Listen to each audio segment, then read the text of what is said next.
This episode may contain mature content. Listener discretion is advised. Content warnings can be found in the episode description.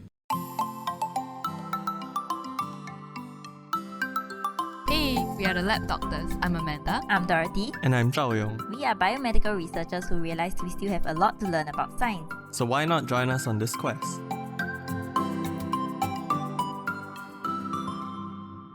Hey everyone, welcome back to the Lab Doctors podcast. So today we will be talking about emotional bias. Okay, so why this came about is I was recently spiraling about being negative. Yes, I'm looking at my neuroticism score on the Big Five.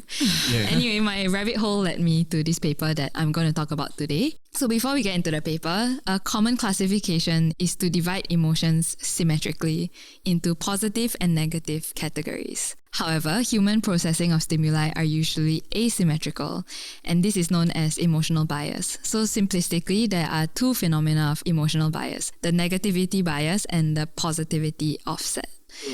So before we start, have you guys heard of these terms? I know negativity bias. I haven't heard of. Positivity offset? Yes. Dorothy? No, I need examples. Okay, maybe then I'll ask Zhao Yong. So have you read anything about why negativity bias is a thing and like how it happens? Oh, I think it has something to do with our brain's tendency to remember bad events because they don't want you to make the same mistakes again. Something like that. Yeah. Yeah. So from an evolutionary standpoint, it's thought to come about because it's more important to remember predators or hazards than it is to find food. I mean, for your survival. Yeah. Yeah. So is it to protect yourself also? Yeah. It's a self-preservation kind of thing. Okay. So like don't do the negative thing again because you remember that time you did something stupid. Or like if you fight with your significant other or your partner, you'd be like, don't do this thing again. Something like that. Yeah, You'd be because- even more angry. Except last time it was like, if you wrestled a lion and someone died, then you're like, oh, don't wrestle a lion kind of thing. because someone will die. Yeah. Okay, so officially, negativity bias describes a more intense response to negative stimuli than to positive stimuli. Yeah. So positivity offset is the reverse. So a more enhanced response to positive compared to negative stimuli. Okay. So from an evolutionary standpoint, researchers think that this emotional bias derives from activation of the motivational system, where there are two. So there's appetitive and aversive. So appetitive How do basically you spell means appetite? it's like from the root, one of the root words of appetite, because I didn't know also, so I googled it yesterday, is from the root word appetite. So it's basically Appetite, like the eating appetite. yeah. Okay. But then in this sense, this appetitive motivational system, it's kind of like finding pleasure versus aversive, which is like avoiding danger, if that makes sense. So there's two like motivations in life, you know? I mean, this is like really just breaking it down to like one or the other. Okay. Yeah. So aversive basically is like you're trying to avert danger, like avoid it. So that's where like negativity bias comes in. Yeah. Okay. Okay, so if the activation of an appetitive motivational system plays a leading role, the brain would show positivity offset and allocate more cognitive resources to positive emotional processing. So this is conducive to behaviors such as seeking food or exploring the outside world.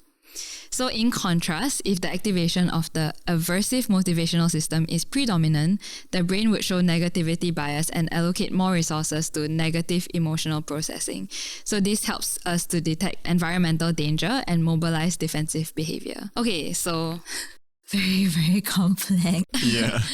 okay, so we could talk about emotional bias or just negative biases in so many different contexts, like how it affects what we pay attention to, your motivation. So like what motivates you? Is it negative or positive reinforcements, or like long-term memory and decision making? But today the paper that I'm going to talk about is factors that modulate emotional bias. So basically what pushes someone to either negativity bias or positivity offset. Okay. Okay, so So the paper we'll be discussing is actually a meta-analysis. So this is just a type of analysis that combines the results of multiple scientific studies that address the same scientific questions. So it's generally thought of to be more reliable than just one study, because one of the limitations that they also talk about in this paper is that a lot of the studies that are done in this field of emotional bias is very small sample size. So if you just read one study, then it might be skewed or it might not be skewed, and the type 1 error, so like false positives, are more common. Okay. Yeah, so they looked at 4 different factors. So how we're going to do today's episode is I'm going to pose each factor to you and let you guess which emotional bias was observed, or if it was observed at all. So we're supposed to guess either it's Negativity bias or positivity offset. Yes. Oh, Woohoo. Great job paying attention, everyone. So much to digest. Okay, so round 1 is stimulus arousal. So we're breaking it down to like just high versus low arousal stimuli. Okay, so typical examples of high arousal stimuli are words or scenes such as spider, violence, or cheers, like cheering. Okay, while typical examples of low arousal stimuli are insect, refugee, and banquet. So if you can think about it, high arousal stimuli are things that like... It's like your anxiety. Oh no, maybe like It could be like... a big reaction, you mean? something that like would incite a big reaction. So like it could be anxiety, or it could be something like cheers is like something Woohoo! very exciting. Yeah. Whereas like low arousal stimuli is kind of like neutral and... Wait, what were the examples again? Insect? For the high arousal, No, the low. low one, insect, refugee, and banquet. So this is what the paper said. Refugee is kind of weird. Like, what do you mean? Like seeking refuge or like... I don't know. I think Looking it's at just words that refugees, are like kind of neutral that don't really like incite. I thought like refugee incites a lot of things nowadays. Like Nowadays. negative. Yeah. Okay, do we have to think of this in the ancient times? No, I guess I you have don't to think think there will about be this. refugees in the and banquets in the ancient times. Yeah, There I are would think, banquets, right? Really, in the ancient? I mean, depends on how ancient you go. Okay, let's think about this in the contemporary world. Okay. I would be so excited by banquet. Why is banquet alone? No, but maybe I'm just thinking maybe because it's not a rare thing to have banquets relatively. Is that offensive? But like, I guess compared to seeing a spider, if you are scared of it, it's not as high a reaction. Yeah. Okay, so what are you supposed to do? Classify it into negativity bias or positivity positivity offset. offset. Oh, for sure, the high stimulus is negativity Negative. bias. But then cheering, why would it be negative? I don't know. I think it's negative. I mean, the hate spider cheering. confirm is negative. Okay, so I think we have to go with law of averages because like not all high arousal. So like Dorothy said, cheers could be like a positive thing. Right. But you have to think about it in like general because they only can like study whether it's positive or negative. Then they like do a lot of tests and then like see which one is triggered more kind of thing. Yeah, so yes, higher arousal stimuli results in significant negativity bias. And this is thought to be associated with more intense response in defense to like something like the spider. So it's thought to be evolutionarily important to avoid a threatening event as opposed to a low arousal stimuli, which could be like finding a rewarding target. So that's why there's that like difference. Okay. Sorry, I know it's a lot, but just bear with me. I would just like to digress that last night there was a housefly in my room and I was setting the alarm to come this morning and I fell asleep while setting the alarm, so the alarm wasn't set, and then the housefly was buzzing in my ear and then I woke up. So the housefly kind of saves me, Oh, but it's like a trigger and then I had to kill the house. I feel like it makes you hyper aware also, and I think that's one of the Yes, like things how could a housefly wake you up? that would skew you towards negativity bias. I would be It's so the whole scared, danger yes. kind of thing. oh, okay. Okay, sorry. Great. Let's move on to the next round. Round 2. So it's stimulus type. So there's scenic display or verbal description. So I either show you a picture or I describe it in words. Okay. So do you think there's any correlation to emotional bias in this aspect? Wait, scenic display and what? Verbal description. Scenic is definitely more, right? No, but depends on what's scenic to you. As in, like, what's the picture? Is it like greenery or is it like a picture of people fighting? But I think in general, maybe. In general, yeah. Just think about it in general. I think positivity offset because... For which one? You have to split into 2? Yeah, it's two separate ones. Also, Scenic is one. And Yeah, then so it's like either showing you a picture or describing something to you in words. you can insert that we have thought of this for like 10 seconds and then you can cut the 10 seconds of silence out. Yeah, wouldn't Scenic. But then if the argument is like verbal, if verbal is negative bias, then it also depends on what is being said. Yeah, but maybe I feel like words more often hurt than praise. So I think words is the negative one, and then pictures, because usually pictures are happier things, like things you keep. You don't take picture when you're fighting, so I Okay, think just it's to clarify, so the stimuli that the researchers will give you is not like something emotional that is like families of your pictures of your family, or like, you know, or like they won't describe to you things that are emotionally like tied to you, because then that's a bit of a skew there already. okay. So you have to think about like maybe neutral things, Like a burning house. or like a cottage in the meadows or something. a room full of chairs. Yeah. So then what would the verbal thing be then? So it would be like, A I room will give full you of a word. Just not in the picture. Yeah. So it would be a word like chairs, a lot of chairs or something. Can there be no emotions in this at all? Yeah. Can. Also, no, I guess maybe no. It's fine. I mean, like, okay, I don't expect y'all to know the answer. I mean, I didn't know the answer. I want to get it obviously. right. Okay. I think there's none also leh. For either. Yeah. Yeah. Okay, so there was a significant positivity offset in verbal stimuli and a reliable negativity bias in scenic stimuli. Oh, why? So I think Zhao Yong was like actually on the right track when he started. Oh, Did you okay. think of that? Like that words? Because you said something like, for sure the imagery will Yeah. cause like a negative Yeah. reaction, right? But why I said that was because like I think things that are more visual to us is more impactful than what we hear. Yeah, and if you tell me like a chair, I would picture a chair in my brain. So I would like convert it to an image. I Yes. Okay, so I'm glad both of you said that. So like we process images more quickly than we process like words. So when I tell you a word, you have to like think about it.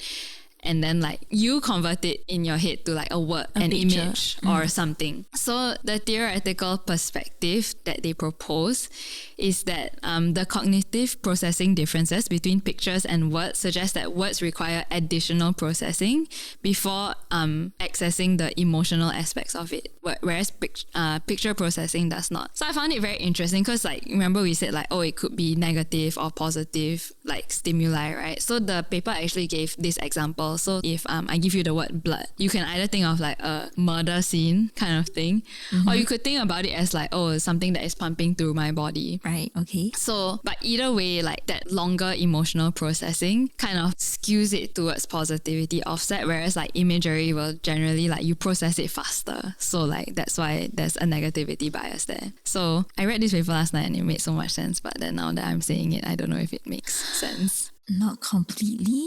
Yeah, because I'm like, what if I say bag of blood? Then I would think like some people would think, oh, the IV in Blood like a donation. hospital, Right. blood donation. But I think about like a plastic bag of blood. But if I showed you a plastic bag of blood, Like I'll immediately think murder. plastic blood. Okay. But that's what I mean. Like when you say blood just now, I didn't immediately, but maybe that's just me. Like, I didn't immediately go to like, oh, a blood donation drive. Yeah, I immediately went to war. I went to murder. Yeah. So I'll you will be allowed to say negative. these words. Fighting. Cut it out. Cut The replace M-word. the Or But someone being K-worded. as opposed to like showing you a picture on the floor, like which one would incite a more intense reaction? I would say the verbal one leaves more for the imagination. Correct, Yeah. yeah. Which then is There's more dependent on chance the person. of positivity. So that's Yeah. what they're saying. So that additional processing step. Yeah. Okay. Yeah. That makes more sense now. Okay. This is so difficult to digest. There's only 4 rounds, don't worry. But honestly, the last round, I'm like, I don't really want to talk about it. So we'll see if we get there. Round 3 is cultural background. So Western versus Eastern. Okay. So what do you think? Oh, Eastern is definitely negative. Why? Tiger parents. Oh, sorry. T words. No, but it depends. Like, cause you tell me Eastern and Western, I think about like war. And so like in the Western there's the World War One, and then Eastern there's World War Two. So it's like both are negative to me. Wait, what? What do you mean Eastern and Western has World War One and isn't it a world war? in the term. I think for Western and versus Eastern, I think Western nowadays is like more about freedom and quality of life and Equality. happiness, blah blah. Yeah. But Eastern is more still like filial piety. You need to, so you're more like restricted in things you do because you need to like stay rooted to your family. And it's more that kind of success thing. driven, so don't you think? Yes. So it's like you have to achieve success at the cost of your happiness. It's fine. Yeah. Yeah.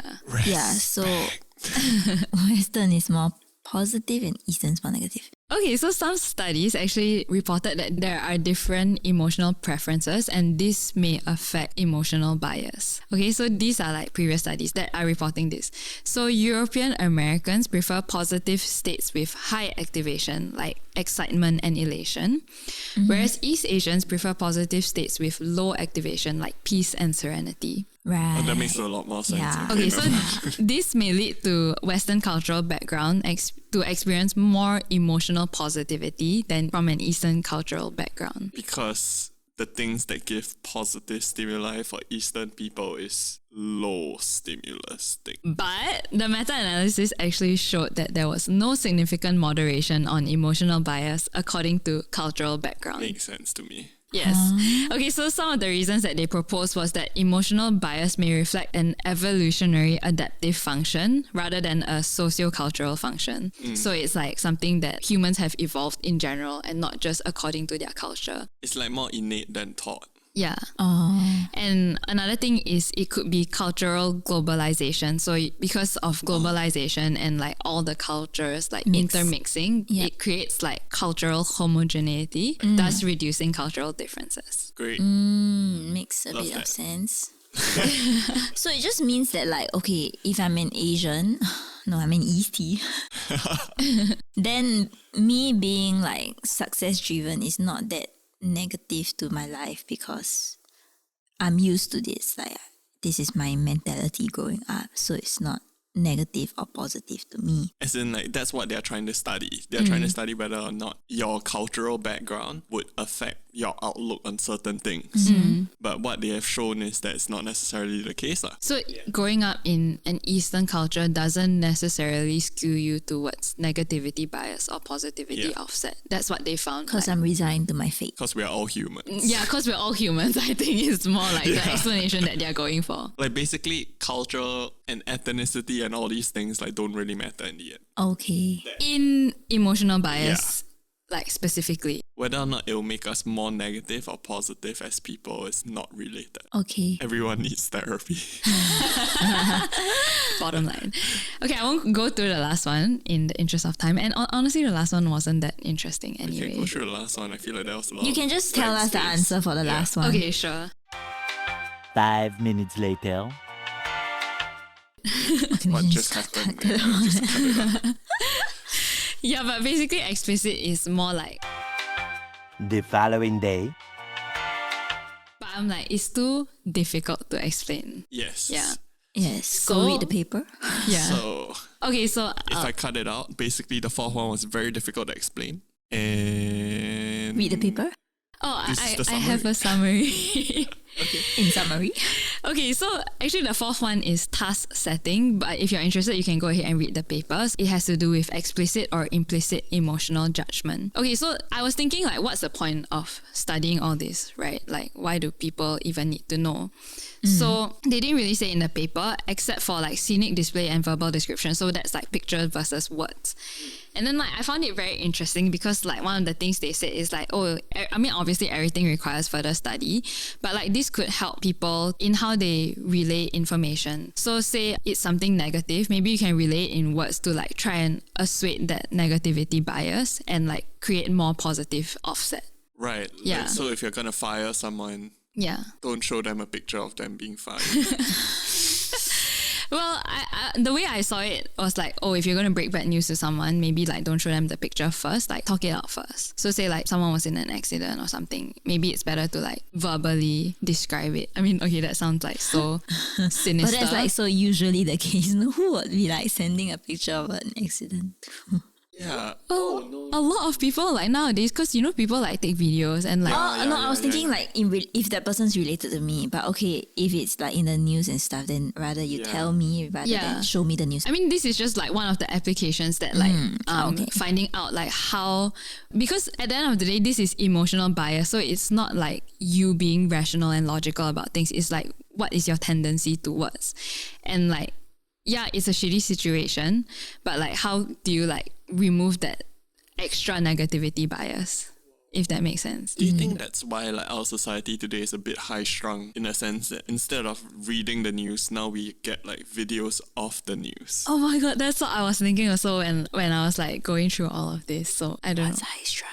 Oh, that means like very like Neurotic, intense and like neurotic and very like negative in that sense. very stressed. Like everyone feels very like On edge. Oh, high strung, it means like on edge. on edge. Oh, Yeah. okay. Yeah. Yeah, maybe. This is so difficult to process. I only concluded that I should read the news, not watch the news. And as usual, subscribe to our YouTube channel and follow us on Spotify. A like and a comment would really help us out. And also rate our podcast preferably Practically as well. practically and preferably 5 stars. You can also follow us on social media, Instagram, Twitter, or Facebook, and feel free to DM us any questions. Alternatively, you can email us at thelabdoctors@gmail.com. I'll post the link to the article in the episode description so you can check it out. Thank you. Bye. Bye.